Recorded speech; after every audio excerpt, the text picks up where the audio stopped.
RS 2661. It's an act concerning health and healthcare, creating Every Mom Matters Act, establishing Every Mom Matters program in the Department of Health and Environment, requiring the state treasurer to contract with eligible organizations to provide information and support services to pregnant women and parents considering adoption, establishing the Every Mom Matters program fund. Very good. Committee objections? Seeing none, the bill is entered. Further bill introductions. Tuck Duncan, welcome to committee.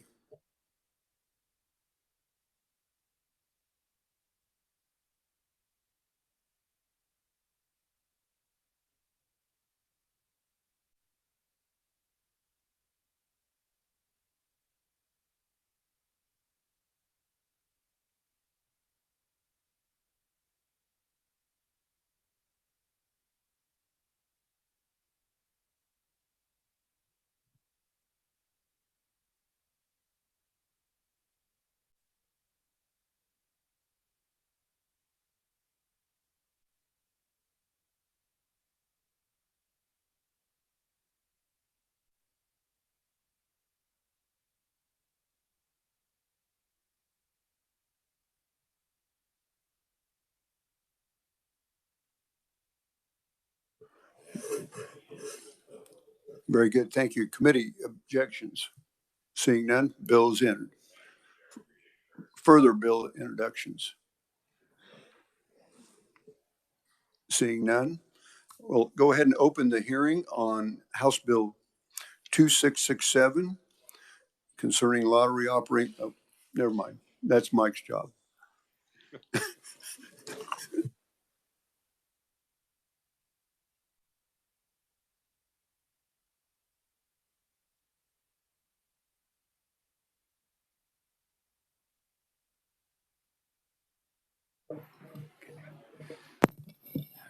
Mike Heim with the Reviser of Statutes Office. Mr. Chairman, members of the committee, this is a bill that amends a section of the Kansas Lottery Act, and specifically the statute that creates the Lottery Operating Fund. And the amendment is on page 2 of the bill, and what it would do would be raise the cap on the amount of money that could be transferred in fiscal year 2025 and each year thereafter for the Community Crisis Stabilization Fund and the Clubhouse Model Fund. I've on your little summary there listed the different areas where the money from this fund goes, and you've got conferees that will explain what these different programs provide. Very good. Thank you, Mike, for that. Committee questions of our reviser? Seeing none, very good. Okay, next we'll call on proponents. The first proponent is Andy Brown. Andy, welcome to committee.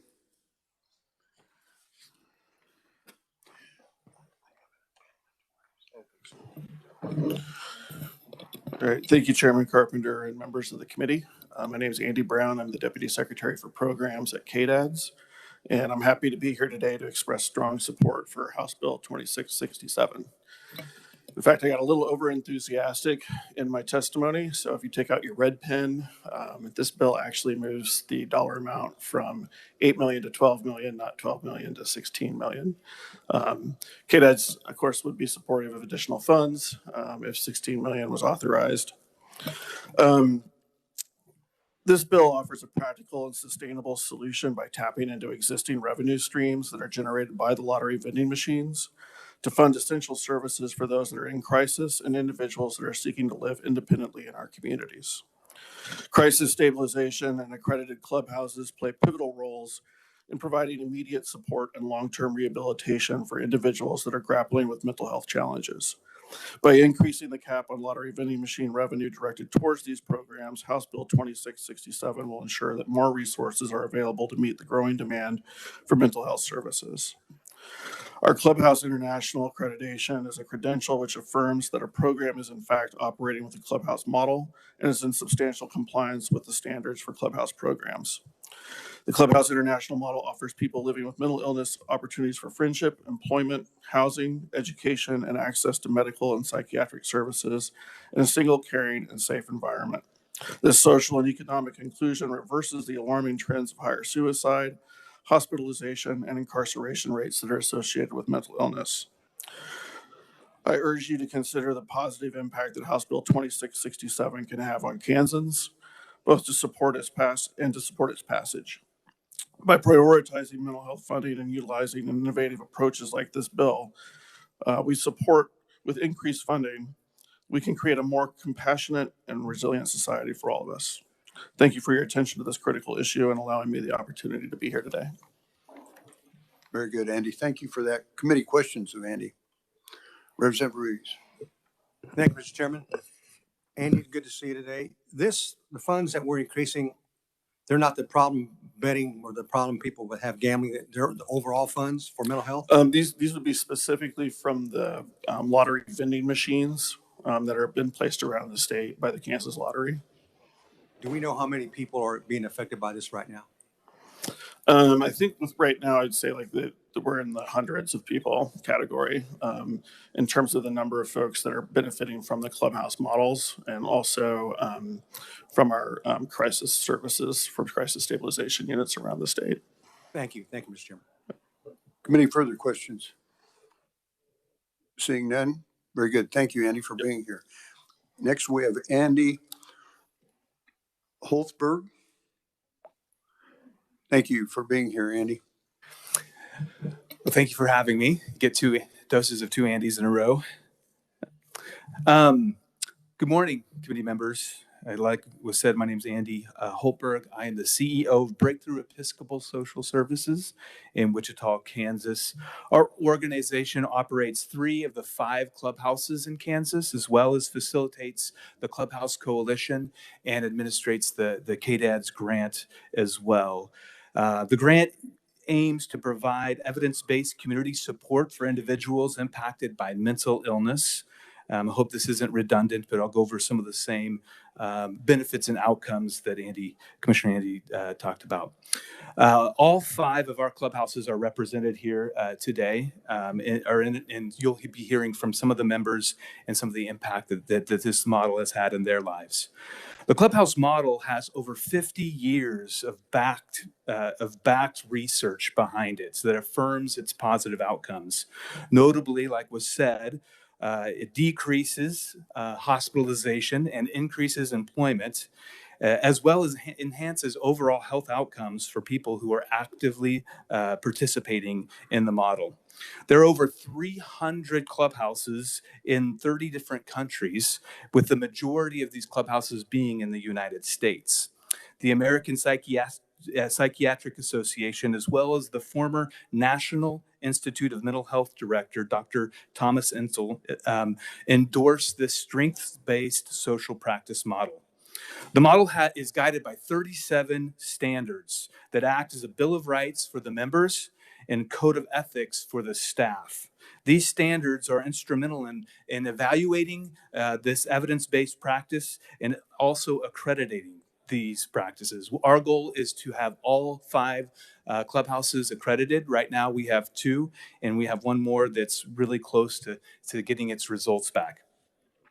The model works best when it works in collaboration with other interventions for mental illness, medication, CCBHCs, NAMI, CROs, substance use treatment, especially with the fentanyl crisis, and medical professionals. It works great when it works in tandem and in collaboration with all these interventions. With the support of KDADS and the community and inter-community partners, we have significantly fulfilled the grant's purpose. Um, right now, out of the 5 clubhouses, we have served over 700 individuals throughout Kansas with an employment rate of 40%. Now, if you know anything about mental illness, you know that the national average is right around 15%. So people who are actively involved in our program are going back to work and being reintegrated into society. And out of our active members, only 90% of our active members do not need long-term hospitalization. So as Andy had spoken, we are asking for your support in increasing the cap of lottery vending machine revenue from 8 million to 12 million. This proposal will change so much of what we do and how we do it in 3 different ways. First, we want to expand this model throughout Kansas, especially out in parts of western Kansas where there's little to no mental health supports. We're looking at Salina next, and then going out west. Secondly, we want to increase our capacity of each clubhouse, and we will be able to accommodate more individuals as well as broaden our range of services with housing, transportation, and further enhance our employment programming. And then finally, we want to fund a coalition administrator to ensure best practices, seamless collaboration, and improved reporting and data collection. Our long-term goal for the clubhouse is to diversify our funding sources, and we've made great strides in this area. Many of our clubhouses have received funding from local foundations, United Way, churches, private donors, and we've established an annual fundraiser called Clubhouse Giving Day to increase and diversify our funding. In conclusion, the clubhouse model has proven to be transformative force in the lives of those who are affected by mental illness in our community. With your continued support, we can extend the benefits to more communities in Kansas, fostering resilience and recovery. Thank you for your time, and we would be happy to address any questions that you may have at the end of our presentation, or unless you have one for me now. Representative Saunders. Thank you, Mr. Chairman. Good to see you again, Andy. So, I'm sorry, explain to me, now is a clubhouse a concept? Is it a building? Is it both? Explain what it is. It's an evidence-based model, and I have many people behind me that are going to be explaining it in more detail. But it's a work order day. It addresses the issues of meaningful work, meaningful relationships, and a safe place to come and belong and be yourself. So people do go to an actual building? Yes, sir. Yes. Okay. Yeah. And how many square feet do you typically need? You know, that's what's so unique about the clubhouse model is it's very contextual. Whatever that community needs. We just opened a clubhouse in Bungoma, Kenya, and it was in a little house. And so we have a similar setup in Newton, Kansas, where we're operating out of a parish's rectory. So it can start, and it can be as big as in St. Louis, Independence Center operates out of an old factory that they've converted into workspace and office space. So it's not necessarily your own building. Most of the time we either own or rent. It's kind of, yeah. All right, thank you. Thank you, Mr. Chair. Representative Epley. Thank you, Mr. Chair. Andy, thanks for your testimony. I just want to make sure I've got this. What are the geographic locations in the state of the 5 clubhouses currently? And I have one more follow-up question. Yeah, great. Wichita, Hutchinson, Newton, Topeka, and Olathe. And we're in conversation with the Mental Health Center in Salina, Kansas, to be opening one if we are able to get this cap raised. Okay. And then my second question is, you said you're going to increase the capacity, but I didn't catch from what to what at these clubhouses, because it probably varies from clubhouse to clubhouse, but a percentage or number, I'm just curious. Yeah, that's a great question. It'd be hard to predict the exact amount of people that we could increase, but we really, clubhouses are designed to be understaffed so that there's enough meaningful work for the members as well as, and so we try to keep down the staff to a certain amount. So really it will grow as as we are able to get the word out about it. And so I'm not sure how much it will grow by increasing. Well, perhaps one of the other proponents can explain, but I think when the state's belling up for whatever, $12 million, I'd like to have some idea of what the capacity they are now, and if there's a goal of where they want to get to with this increased funding. That's all, and maybe you can address that later. No, we have goals. So every year we turn in quarterly reports to KDADS, and every clubhouse we sit down individually, and we're looking at what their capacity is and wanting to increase that at least 10% every year. Yeah, that helps. Thank you. But if we're fully staffed, we'll definitely be able to increase that exponentially. Okay, thank you. Thank you, Mr. Chair. Representative Howe. Thank you, Chair. I just wanted to understand, so the funding that comes from our lottery machines here, these are going to locations specifically in Kansas, correct? Correct. Okay. Very good. Committee, further questions? Seeing none. Very good. Thank you for being here. Committee, I knew I was going to forget something. We are going to limit the time because of how many conferees we have on both these bills to 3 minutes apiece. And the vice chair will time you, and he'll have a 30-second deal when you're ready. So anyway, just in the interest of time. Next, I have Katie Gibson. Katie, welcome to committee. Thank you. Good morning, representatives. I'm Katie Gibbons. I'm the program director of Milestone Clubhouse in Hutchinson, Kansas. I've worked with the Clubhouse model for over 33 years in various roles. I'm going to give you some background on the Clubhouse model and describe to you the kinds of things that happen on a day-to-day basis in the Clubhouse setting. A clubhouse is a membership organization. The people who come and participate in the clubhouse are its members. At the clubhouse, members are not defined by their mental health challenges, but are active participants in their own recovery. Membership signifies a sense of belonging, community, and ownership. The term clubhouse originated in the late 1940s when 7 psychiatric patients formed a self-help group. They had 2 principal aims: to provide a helping hand in areas of a place to stay, furthering education, recreation, and friendship, and to educate the public about mental illness to decrease stigma. The first clubhouse, Fountain House, opened its doors in 1955. Clubhouse is recognized by SAMHSA as an evidence-based program that supports and empowers people living with serious mental illness to participate in their own recovery.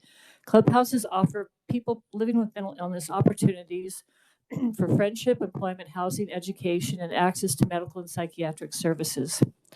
There are 4 guaranteed rights of membership: a right to a place to come. Membership is open to anyone with a history of mental illness.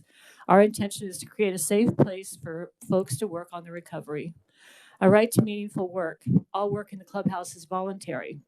In a clubhouse, each member is given the message that they are welcome, wanted, needed, and expected each day. We acknowledge their skills, talents, and creative ideas and efforts. A right to meaningful relationships. Working side by side, we are colleagues. We can share ideas and challenge each other to do more. This results in higher self-esteem for members and helps them overcome anxiety, take risks, take advantage of opportunities, and just have fun. A right to a place to return. Once a member, always a member.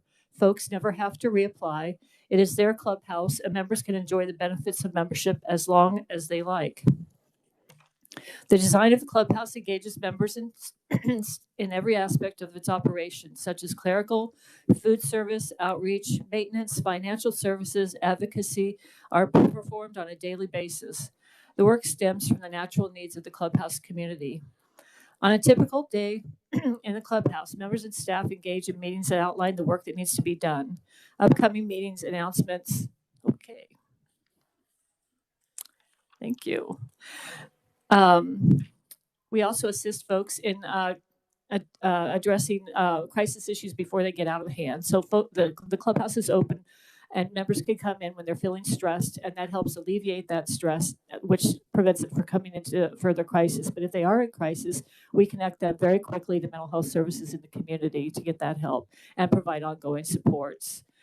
So we hope that you will approve additional funding so that the clubhouse expansion can continue in the rest of Kansas, and so clubhouses can increase the capacity. In my 33 years plus working in this model, I have seen countless lives changed by the powerful impact of Clubhouse, and my sincerest wish is that others can experience this as well. Thank you very much. It's okay? Very good. Thank you for that. Yeah. All right. All right. Anything else? Very good. Thank you. Next, we have Molly Kemper. Molly, welcome to committee. Thank you. Clubhouses advocate for integration into the wider community, including housing, employment, education, and social connectedness. We work alongside certified community behavioral health centers and mental health nursing facilities to support a less restrictive environment. We do more than help our membership with rent or utility assistance. Through the work order day, members learn how to be good citizens, they learn how to be good neighbors, and they learn how to be good tenants. Members learn how to cook, clean, budget, and take ownership of their home. To highlight the support that the Clubhouse model provides to a member in their housing is member Kelsey Thomas. Hi, my name is Kelsey. I'm here today to share a brief part of my story.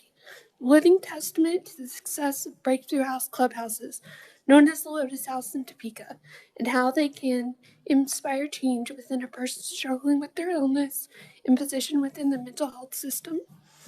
I'm educated, have thrived, and been a leader in the workplace at large hospitals in both Kansas and Missouri. I've successfully lived independently, managed all my own affairs, but about a year ago, I was falling through the cracks. I had fallen into almost total isolation from the world, cut ties from family, friends, and coworkers. Found myself requiring an acute mental health hospital stay and to be rehoused. At the advice of others and not knowing differently, my family decided to place me within a facility away from my home in Kansas City, in Topeka. Once there, I floundered. I couldn't find my voice, felt powerless and without purpose. I grasped onto any person who walked through the facility doors. One day, I was able to connect to a local case manager and then to a counselor who would come to see me at the facility. At my counselor's suggestion, I began researching a place she called the Breakthrough House, and then through a lot of effort was finally granted permission to begin visiting the clubhouse. I suspected I would enjoy myself purely for the reason of getting out a couple times a week, but never knew the change that it can encourage within.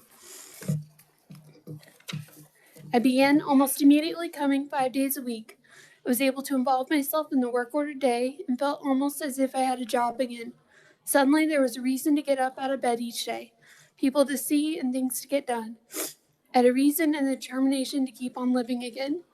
At the clubhouse, I was able to educate myself on the alternatives to being warehoused within a facility, job opportunities for the future, and fun ways to involve myself within my new community. I'm eligible for scholarship money to refresh my nursing skills and help implement wellness activities within the clubhouse for fellow members. To my amazement, my family and those around me noticed the change too. I have now been able to transition out of the facility last week and into a Breakthrough House group home. I couldn't be happier. I hope to attend one of the intensive trainings at the fellow classes in Utah this March and bring back their culture to my clubhouse. My hope for the future is now very bright and fulfilling. I have friends around me each and every day that embrace my flaws and celebrate my achievements.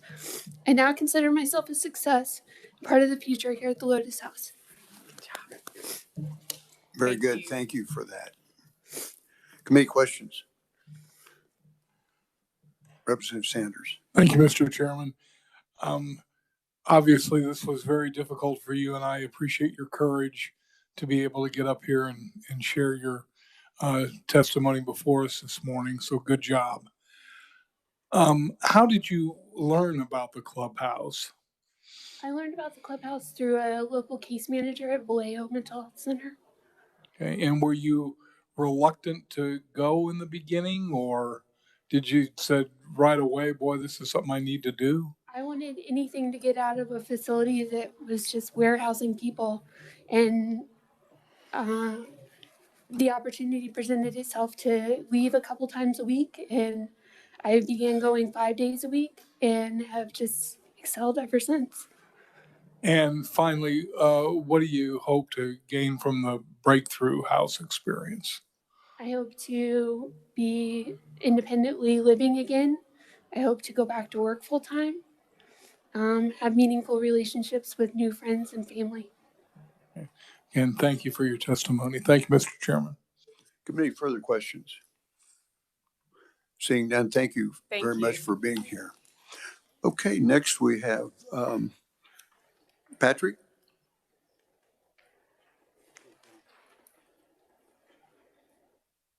Patrick Schmitz.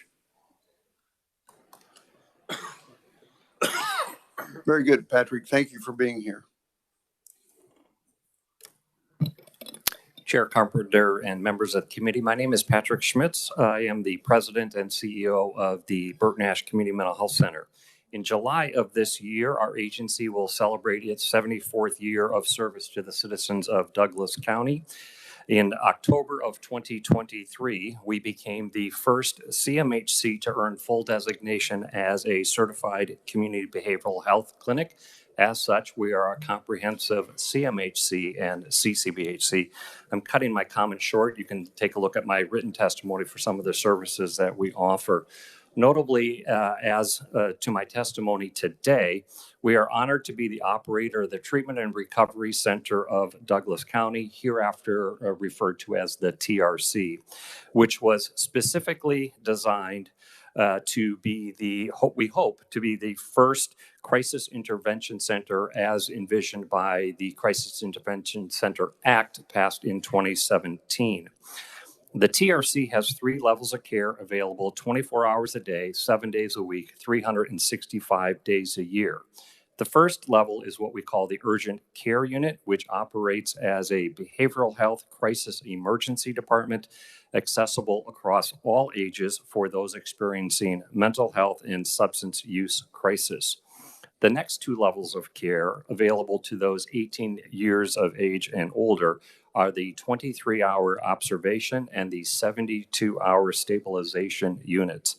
These 2 units give us the additional gift of time as we work with our community members during the early stages of their behavioral health crisis.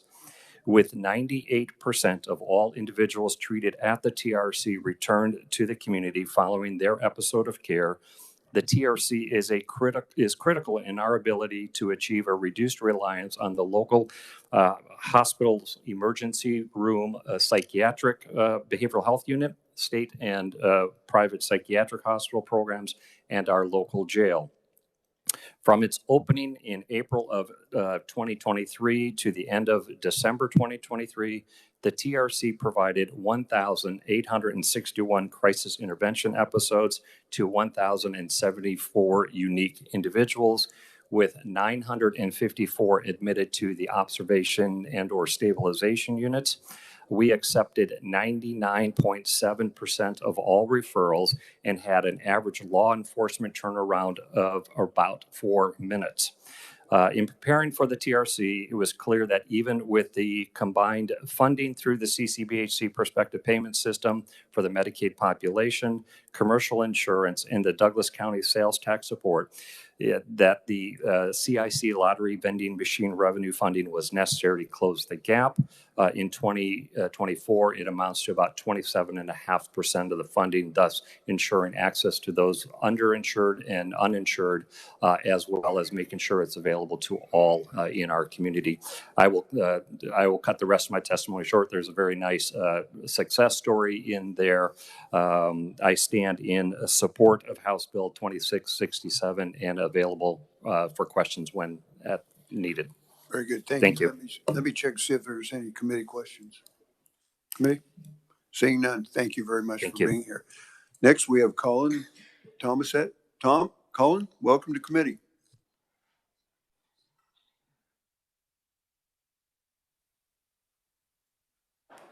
Thank you, Mr. Chairman, members of the committee. My name is Colin Thomasette. I'm here on behalf of the Association of Community Mental Health Centers of Kansas.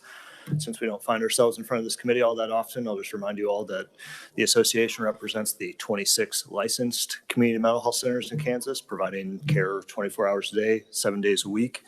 Very glad to be here on House Bill 2667. I just want, and you heard from Patrick, so he gave you a lot of very good examples of the work that we're doing.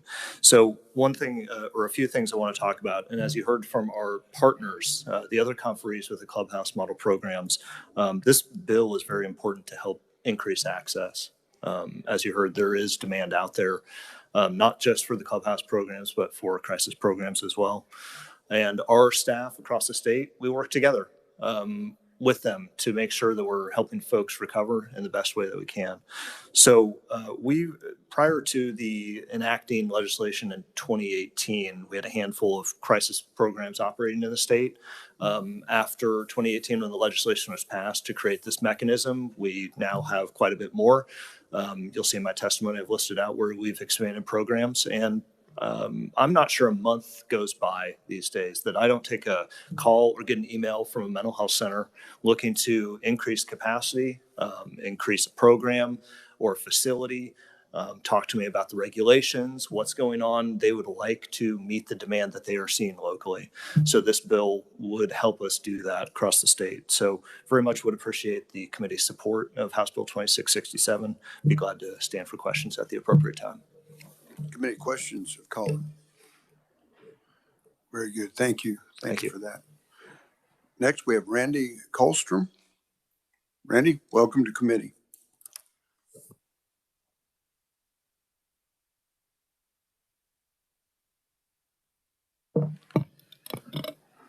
Chairman Carpenter, members of the committee, good morning. My name is Randy Colstrom. I am the president and CEO of Wyandotte Behavioral Health Network. We're the CMHC and CCBHC serving Kansas City, Kansas, and Wyandotte County. Late in 2013, the state of Kansas made the decision to close Rainbow Mental Health Facility, the state psychiatric hospital located in Wyandotte County. There was an RFP that went out to the communities to say, if that operating money was available to you, what would you do with that? The model that was developed by Wyandotte, by Johnson County Mental Health Center in Heartland, Radak, has become the model for crisis stabilization centers in the state of Kansas. We were the first to open in April of 2014, offering sobering services, observations, and crisis stabilization. Very importantly, this is a partnership with Johnson County Mental Health Center and Heartland Radak, a substance use disorder treatment organization, and Wyandotte. So when people come in, they leave with a warm handoff to the people that are needing help. So there is no referral. It is a warm handoff for a continuation of ongoing services. In the 10 years since we opened, we have served over 17,000 unique individuals. 30% of those admissions have been brought to our side by law enforcement from Wyandotte and Johnson County. Very importantly to note, only 23% have Medicaid and only 62% are completely uninsured. Another way of saying that is 3 out of the 4 people who come to RSI have no pay source for the services that we provide. Commercial insurance doesn't provide a pay source for the services that are provided there. But these are providing and making a significant difference in people's lives. It's also saving the county and the state significant money. One success story is Jane had been struggling with mental illness and substance use for a number of years. That led to a loss of familial relationships. It also led to her becoming homeless and living on the streets for years. Eventually, she became in contact with law enforcement, was brought to RSI, and from RSI, she met with our staff. She started on medication. She got connected to ongoing services and housing services. As a result of Jane's hard work and being able to focus on her recovery, I'm very happy to share with you today that she has maintained housing and is also working with our vocational team seeking employment. This is just one example of someone who can get treatment in a crisis stabilization center as opposed to going to jail, which was the alternative for the police prior to RSI existing. We made it. It's a huge difference. Patrick's and other crisis stabilizations are critical to the continuum of care. Support 2667 wholeheartedly. Appreciate your attention. I stand for questions at the appropriate time. Committee questions? Seeing none. Oh. Representative Burkamp. Thank you, Mr. Chairman. Just for my own benefit, so when an individual has an issue, they come to a CMHC first, and then they're stabilized and then handed off to a clubhouse. Is that the order of operation typically? So for a crisis stabilization center, they could already be a client of the community mental health center, but it's not necessary.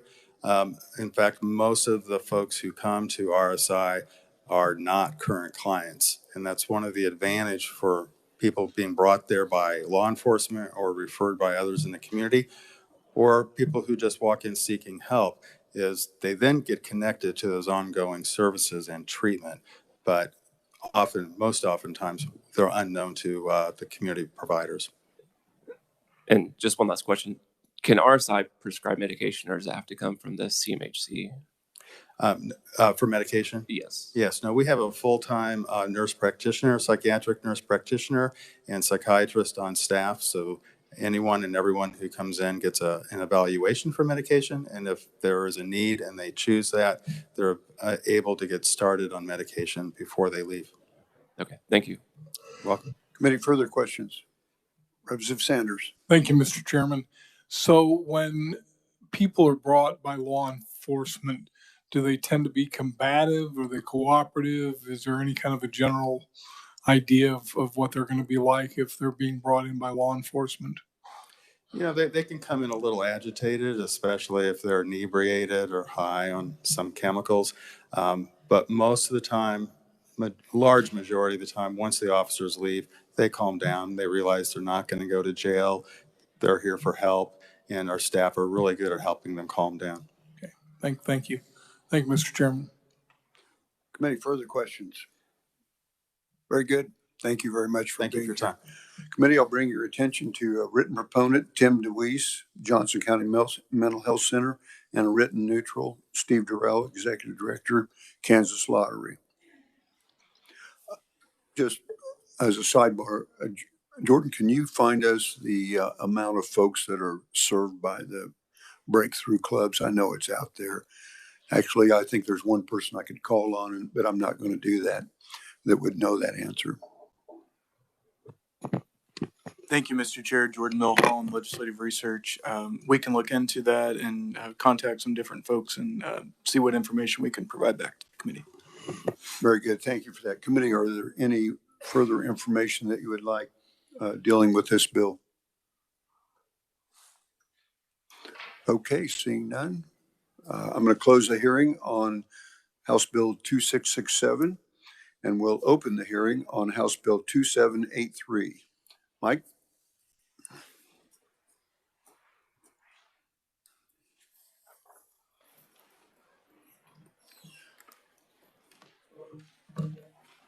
Mr. Chairman, members of the committee, I didn't provide a written brief because this bill is brief.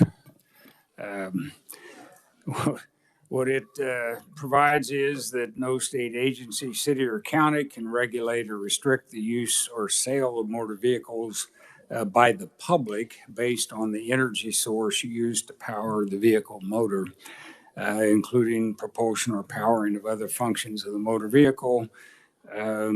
It provides, and sub B says that it doesn't affect the policy of any state agency or municipality for the purchase of vehicles for their own use.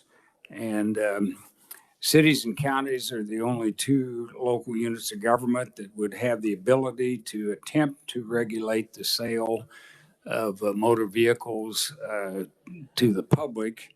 The definition of municipality is much broader. So if a drainage district wants to buy electric vehicles, they can do it. But anyway, if you got questions, I'll try and answer them. Thank you. Committee, questions of our revisor? Seeing none, thank you, Mike. Okay, first item, first proponent we have is Erika Brunson. Yes, I'm online. Yeah, that's right. She's WebEx. Very good. Welcome to committee. Thank you for having me. Good morning, Chairman Carpenter and members of the House and Federal State Affairs Committee. I would like to first begin by apologizing for my in-person absence. I had very much intention to be there in person today, but family emergency detained me in DC. My name is Erika Brunson, and I am here representing the American Fuel and Petrochemical Manufacturers. AFPM is a national trade association representing virtually all of the petroleum refining and petrochemical manufacturing capacity in the U.S. In Kansas, our industry supports roughly 39,000 direct and indirect jobs and contribute more than $8.4 billion annually to the state economy. We represent 3 refineries in the state of Kansas. The average compensation at our refineries in Kansas is $243,000, which includes salary and benefits. The refining industry paid $945 million in state and local taxes. According to the EIA, Kansas State Energy Profile, Kansas consumes 65 million barrels or 2.7 billion across residential, commercial, industrial, transportation, and the power generation sector in 2021. Within the transportation sector, Kansas consumed 1.9 billion gallons of petroleum products in 2021. Per calendar day, Kansas refines about 404,000 barrels of oil. AFPM supports HB 2783 and respectfully requests members of the committee to vote favorably for this legislation. California air regulators recently adopted new automobile emission standards more stringent than those currently enforced by the U.S. Environmental Protection Agency. The 49 other states in the union can elect to adopt these California standards as their own or keep their existing automobile emission standards set by the EPA. A major component of these California standards is an electric vehicle mandate. Starting in 2026, states that have adopted the California standards must have 35% of new car sales be electric. This mandate percentage increases each year until 2035, which 100% of all new cars must be electric, which is effectively a ban on new cars within the internal combustion engine powered by gasoline, diesel, or any other liquid fuels, including biofuels. AFPM's stance is simple. Sales of electric vehicles in Kansas or any state for that matter should be driven by consumer demand, not bureaucrats in Sacramento or anywhere else. What HB 2783 does is preserve consumers' choice in Kansas. It allows those who want to purchase and drive an electric vehicle to just do that, but it also allows those who would prefer to drive gas or diesel powered cars into the future to do that as well. Should this legislation be enacted into law, new cars sold in Kansas would still be regulated by EPA's emission standards so that new cars can be operated in a manner that ensures public health, safety, and environmental quality.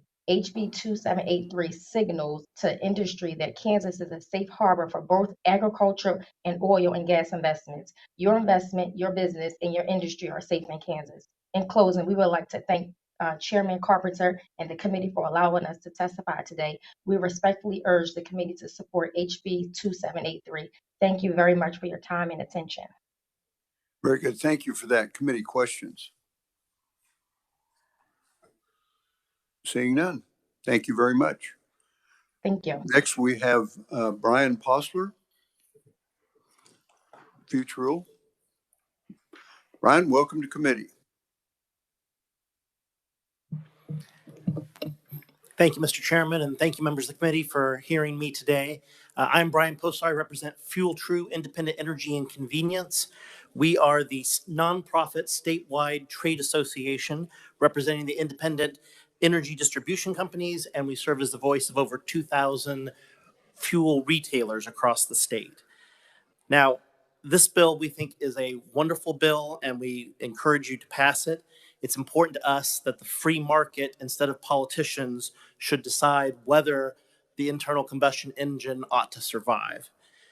Now, we know that some in our industry see the switch to electric vehicles as an existential threat, but many others see it as an opportunity to change and adapt and to work in our industry. Some of my retailers are making huge upfront investments in order to acquire charging stations, but all of them currently are struggling to figure out ways to make electric chargers profitable at the C-store level. So it's just important to us that individual Kansans should have the right to choose for themselves which new vehicle is going to work best for them. It's already difficult for C-stores to make ends meet, rising labor costs, inflation for inventory, and thanks to EVs, fewer drivers are coming to fuel up at the pump than would happen otherwise. Many of our members operate convenience stores in small towns throughout Kansas. Often our grocery stores in our C-stores become the only thing that keeps a small community from becoming a food desert. It's essential that our businesses be able to survive. So this bill will help remove one threat, helping them to compete and to continue to exist. And so we're not trying to mandate that we have to have internal combustion engines. All we're asking is that we not have individual communities or the state step in and adopt the harmful California sorts of regulations that will force a shift when the market might in fact do the opposite in Kansas. It's clear that electric vehicles are gaining in popularity in Kansas, but it's also really clear from the data the vast majority of new car purchases in Kansas are still internal combustion engines and will be for the foreseeable future. So thank you for consideration of this bill, and I will gladly take any questions the committee has. Committee questions? Representative Hasswood. Thank you, Mr. Chair. Is there currently any proposed legislation in any Kansas local counties that are saying what this is trying to prevent? Yeah, so blessedly, the movement on the West Coast has not yet invaded Kansas. So I'm not currently aware of any municipality that is trying to ban the internal combustion engine, but we're trying to head that off before it becomes a problem that we have to deal with. Okay, so this is not happening in Kansas currently. Thank you. It's just a preemption.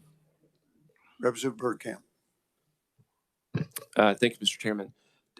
I guess when I read this, my only concern might be if there's some sort of power source that would be volatile, but we can't regulate, setting aside electric versus combustible. That'd just be my thought. If, pull up to the convenience store, but the car next to you has some sort of weird technology that isn't stable, but the state can't really regulate it.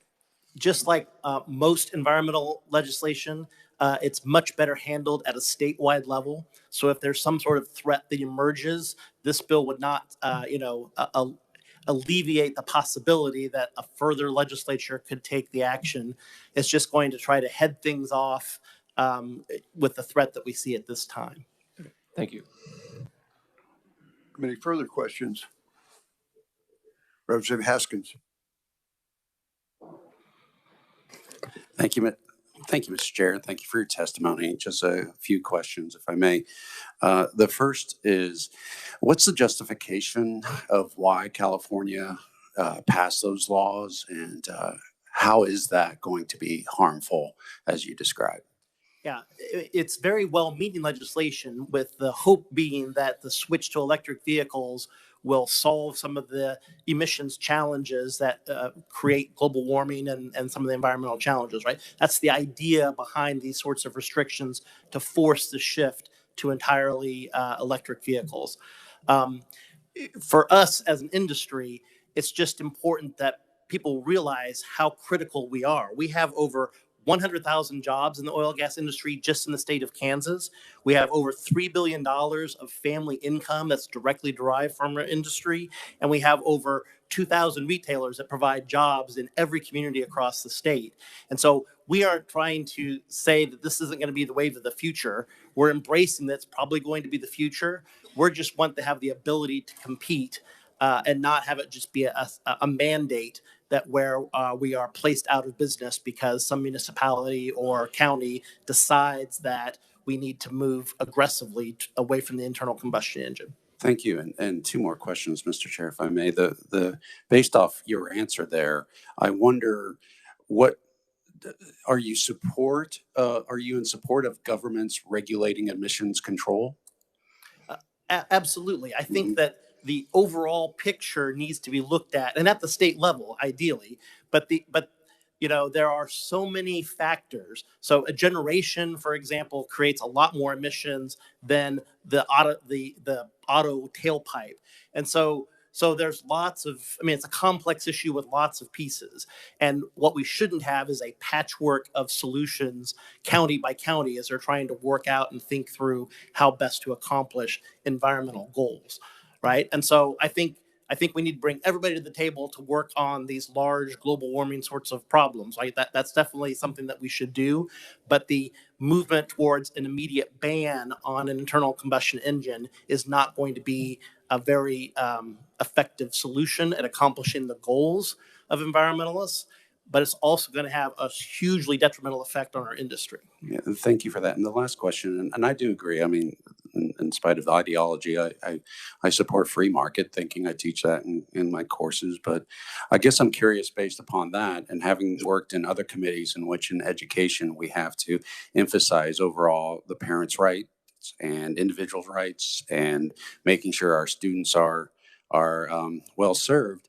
What if a community says collectively that this is what they want and this is how we want to make sure that this area for our community will have a better emissions control than other areas? What would you say to them, and how would you help us explain to our constituents that you shouldn't have that right? Yeah, to me, if the municipality goes down this road, it would be at best a symbolic victory with very minimal actual impact. It's just not workable, right? If you're going to have, well, you can't drive an internal combustion engine in our city limits, but all the other cities around us still allow it. It's not the sort of thing that's going to be effective at addressing the concerns environmentalists want to address, but at the same time, it will be hugely negative in terms of its impact on others in the community, including members of our industry. And so if the goal is to accomplish environmental solutions, that's great. We should have that conversation. We should do it in a statewide sort of way that looks at all emissions and not just targeting our specific industry and our particular vehicles, because it's not going to be good for Kansas, and it's not going to accomplish the actual goal that they want to accomplish. Thank you very much. Committee, further questions? Seeing none, thank you very much for being here. Next, we have Dana Reith. Dana, welcome to committee.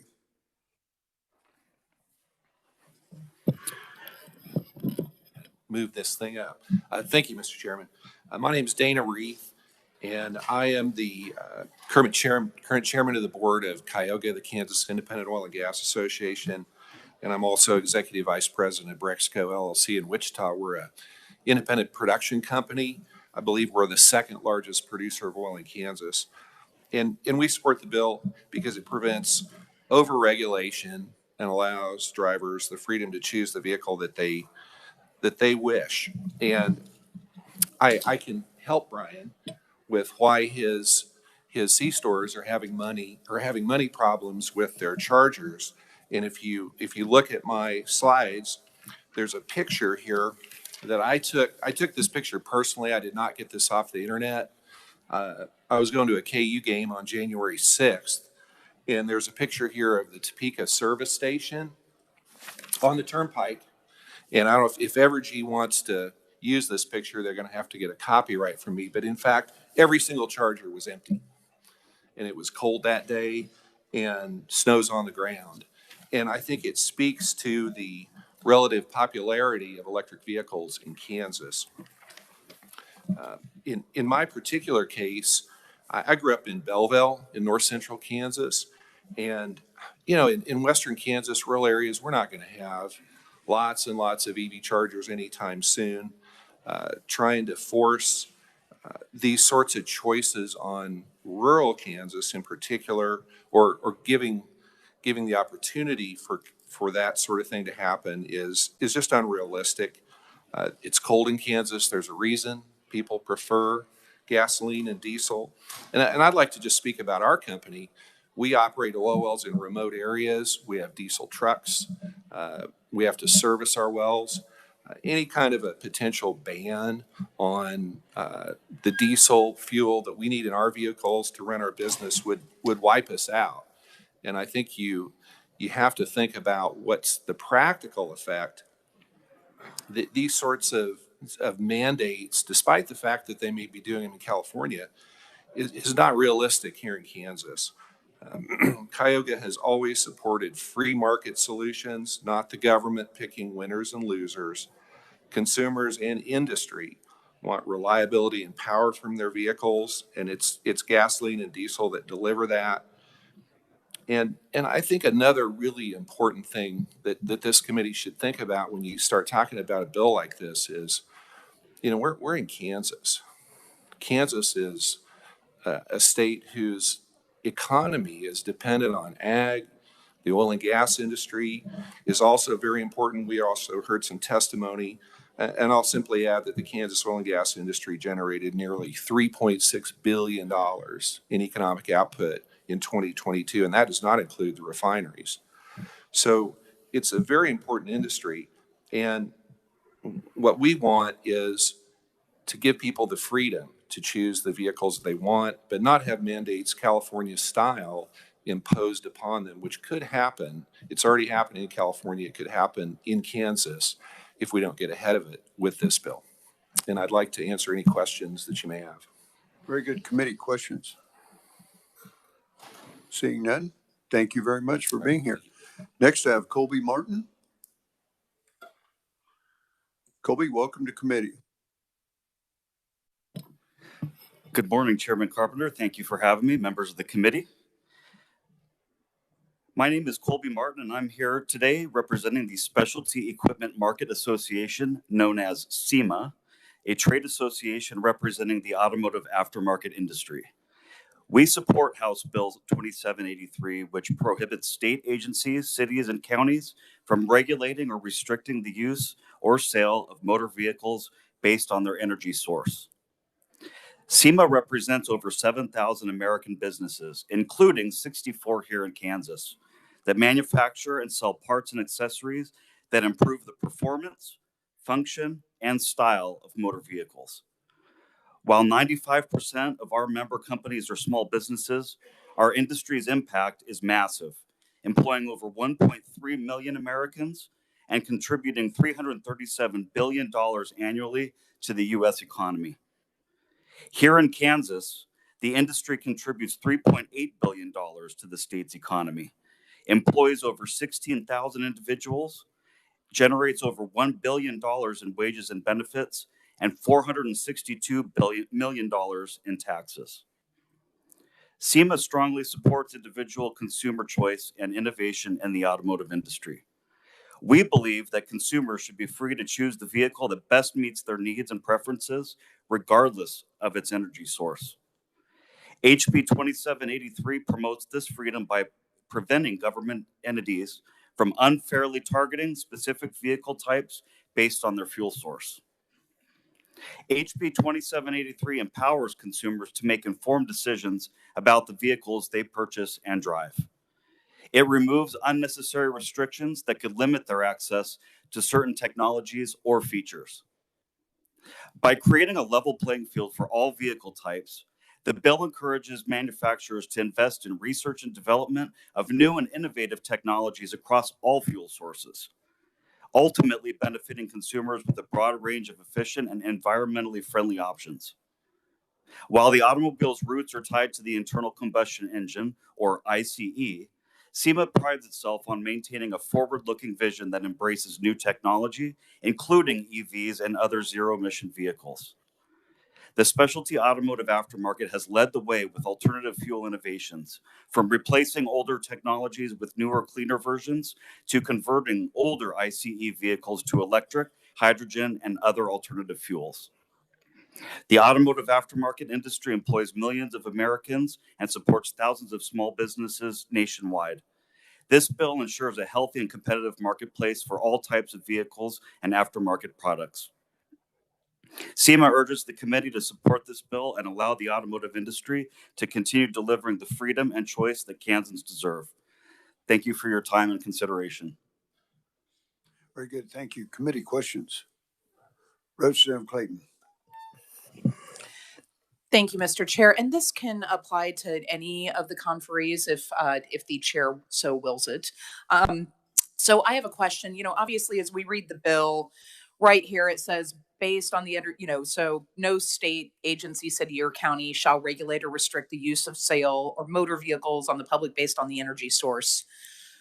How do we know that that's why they're restricting? Like, let's say that we had, say, a county that had an opportunity to purchase a new fleet. Like, what if the energy source made it cheaper? It should be that community that decides that. Well, the community does decide that by electing the county commission, who are then the appropriators, right? The same way the community decides it by electing the city council and so on and so forth. So the community already elects these people. They are the appropriators, the same way that we are the appropriators for our funds. My question is if these duly elected people do make a decision and EVs are cheaper, thus costing the taxpayers less, then I, as someone who voted for them, would like that because I'm pretty fiscally conservative here. But under this bill, let's say that maybe purchasing a fleet of combustible engine vehicles would be more expensive, then they have to buy the more expensive thing? Wouldn't make much sense, would it? No. I think it's a great point. Until the infrastructure can prove that it's there, it doesn't make sense to mandate electric only when there are other technologies being developed. But if electric only is cheaper under this bill, then we would be essentially saying, no, you can't buy the cheaper electrical stuff. You have to buy internal combustion. How would we prove their motivation?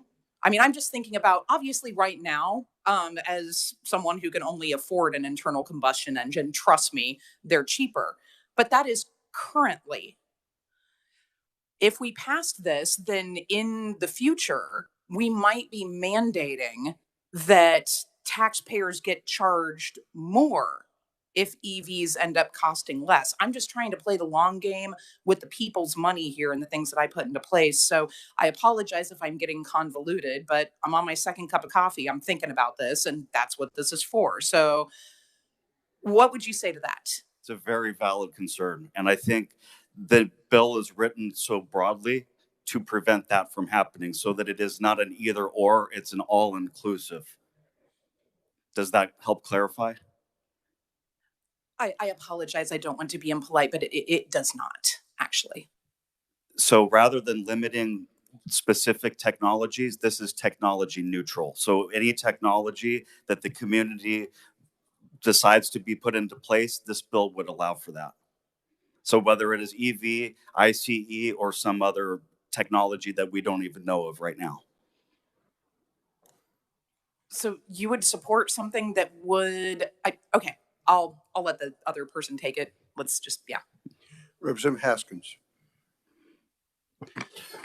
Thank you, Mr. Chair. And your last comments actually took me down a different road. And so I have, I believe, two questions. But the first question is, are you saying that the timing is for this is not right? That we don't have the infrastructure, we don't have the support, and that eventually this would be a good thing?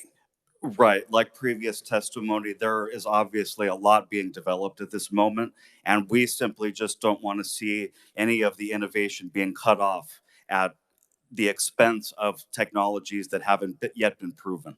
Okay, thank you. And I guess, and that leads to the follow-up question, because in your testimony, you emphasize consumer choice and free market consumerism makes perfect sense here. Why would we pass a bill that would prohibit decision rights 20 years from now, 30 years from now, in which you've just stated, would be possible for us to have this? Why would we pass this and even get involved in these future decision rights? So with the California mandate specifically that we're trying to avoid, it is very specific to EVs only. It does not allow for any kind of incentive to develop any other technologies. Okay, thank you, Mr. Chair. Very good. Thank you very much for being here. Thank you. Oh, Representative Thomas. Thank you, Mr. Chair. Oh, don't go too far. Got a question for you. Is there language in this bill that would prevent the sale of electric vehicles at all? No, this is technology neutral. All right, just wanted to clarify that from some comments earlier. My second question is, if I may, Mr. Chair, for years now, we've heard of the threat of a potential power grid attack. If we were to ban the sale of combustible engines and only have electric vehicles, if that were to sadly occur, how would that affect the market and how would that affect these vehicles?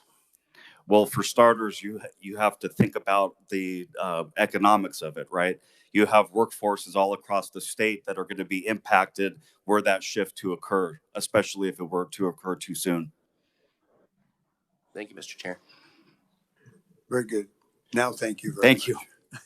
Okay, committee, I'll bring your attention to written proponents, Randy Stuckey, Glenn Purdue, Lynn Granger, Carrie Sue Vosberg, Brett Anderson, Taylor Williamson, Becky Schwartz, and Michael Butler. Now we will have testimony. Charlie Hunt. Charlie? Director of the Johnson County Department of Health and Environment. Okay. Well, he apparently isn't here, but Spencer, you are. So, Spencer Duncan, thank you. Thank you. Sorry, I was in another committee, so I ran up the steps. I got to get in shape. Spencer Duncan with the League of Kansas Municipalities. I will be very brief. You already know what I'm going to say. Home rule, constitutional home rule, Article 12, Section 5. It does matter. It should play a part, excuse me, in this conversation. I will say this hasn't happened in any city. And if you're going to do preemptions on us, let's at least have a reason. If we see cities talking about this or wanting to take this up, great, let's have the conversation. Let's open that up. But if it's not happening and you're going to take the step to preempt us and overrule constitutional home rule, let's at least have an overriding reason. So we don't think we have that at this point. We'd ask you to vote no at this time. Thank you. Anybody, Representative Clayton? Oh, no, Representative Clayton. Thank you, Mr. Chair. All right, so Mr. Duncan, would you mind coming back up here, please? Because just need some help with my, little lady brain this morning. You are an attorney. I am not. I am not an attorney. You are not either? No, I can play one. Well, I'm the son of one. Yeah, then never mind. Just sit down. No, but I would ask you, but as a city council member, yes, if you look at this bill, how would that word regulate look to you? Does that look? Regulate's a broad word. I mean, so in looking at it, it would take away any of that authority to whatever that level of regulation is. And I'm sure there's some examples out there if we looked at what those regulations include. What I try to tell folks is sometimes what you don't like, we don't like either when another city does it. We think it's a bad idea. We wouldn't have done it in our city. And policy-wise, we may all agree it wasn't the best idea to regulate that to that degree. But the whole point of the constitutional home rule is let those local folks have that decision on the local level and bear the burden and consequences of those decisions and actions.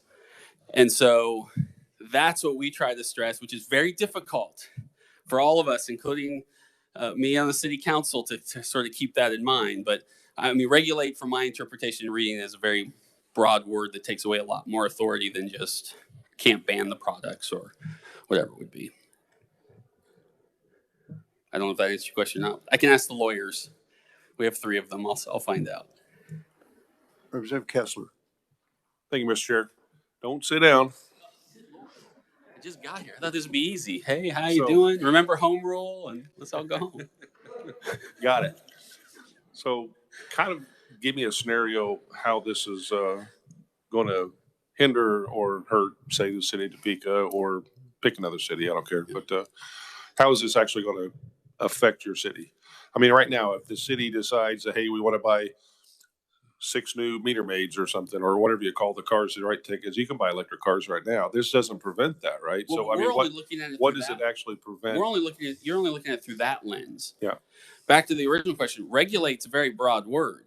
Maybe that some new vehicle where haven't been invented yet comes out, and it's June, and you folks aren't in session, and it's really dangerous, and it's a safety risk to my citizens, I think.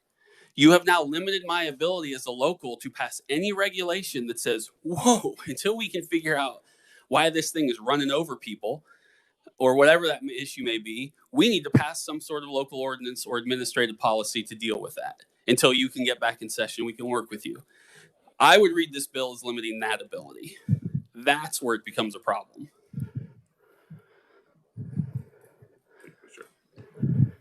Committee, further questions? Representative Haswood.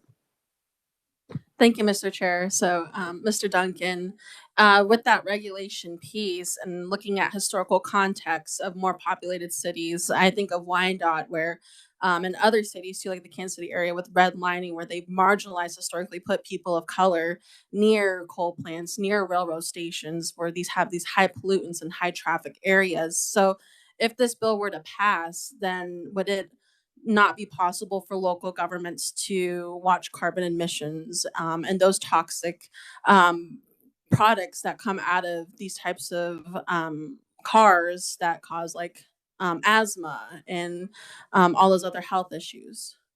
So I'm not going to pretend to know the full extent of that answer. I'm never going to give answers I don't know the full answer to. And again, I think, yes, we can go back to the language of the bill that said it would absolutely, again, limit our authority in those areas. It would certainly bring it into question. And if the real concern is you don't want us banning the use of these vehicles outright to some degree, or a certain type of vehicle, or you want us to, then let's have that conversation, right? Let's narrow it down a little further.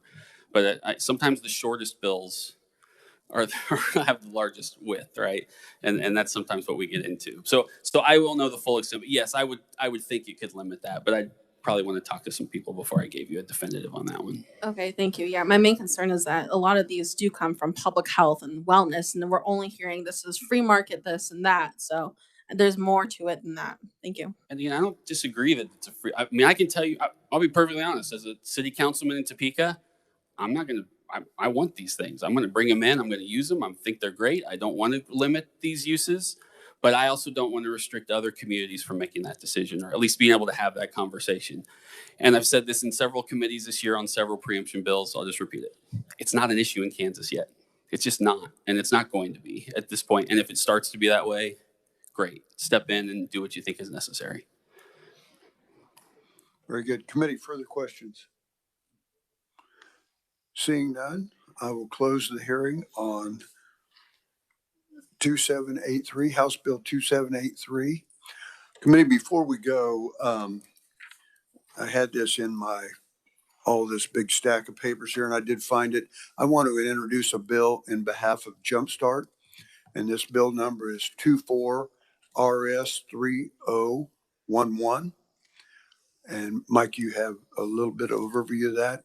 Basically, it's an e-cigarette registry. So now, and Representative Kessler knows more about it than anybody, but so now there's all these e-cigarettes from China, from who knows where. And the FDA has a list of ones that are approved. And so it would be a registry that would put up this directory that our convenience stores and folks that sold these vaping deals could access to see which ones were legitimate and had been approved by the FDA versus the other ones that are coming in from China or any place else that I know of. Is that accurate? Thank you, Mr. Chair. The basic fundamental structure, yes, 100%. Okay. So it gives the states authority to regulate products that do not have a marketing order from the FDA, or have not permitted their PMTAs to the FDA, or if they're in litigation with the FDA, those products remain on a list that Kansas will oversee and enforce. Very good. Thank you for filling in the details for me. Committee, are there objections? Seeing none, the bill is introduced. With that, we're adjourned. We will work tomorrow. We will work